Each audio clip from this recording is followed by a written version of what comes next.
So breakups are hard, but sometimes taking the right approach can make your ex realize that what they have been lost. And in today's video, I will share 5 steps that can make your ex call you after the breakup. And these are not about the manipulation, these are about the focusing on yourself in the way that naturally draws them back. So let's dive in.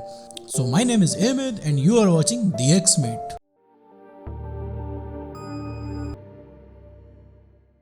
Embrace the no contract rule. The no contract rule is powerful and it is about giving yourself and your ex time to space to process the breakup. And this silence creates a curiosity and make them wonder what you are up to. So don't text, call or even engage with them on the social media. And this is your time to heal and focus yourself, not to chase after them. People are naturally miss what's no longer accessible and your absence will make them think about you more and more. Step number 2, level up your life. Use this time to invest in yourself and work on your fitness, learn a new skill or focus on your career. When your ex sees your growth, it will make them realize what they have been lost.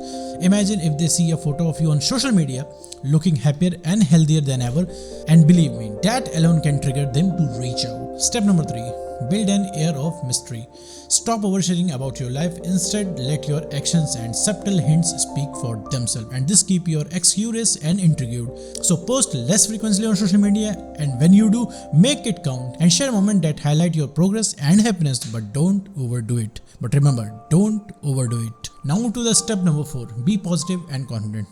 Negativity push them away, but positivity and confidence draw them in, and show your ex that you are thriving, not dwelling on the past. So run into them or have a mutual friend, talk about how great you are, doing. So confidence is contagious and incredibly attractive. Now move to the final and the last step, which is don't force it.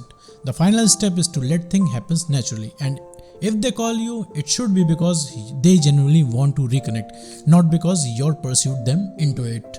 So when they try to reach out, don't rush into the old patterns, keep things light and let them see the new and improved version of you. So getting your ex to call is not about the games, it's about becoming the best version of yourself. So follow these steps and let the magic of self-improvement and patience work for you. So that's all folks, see ya in next video.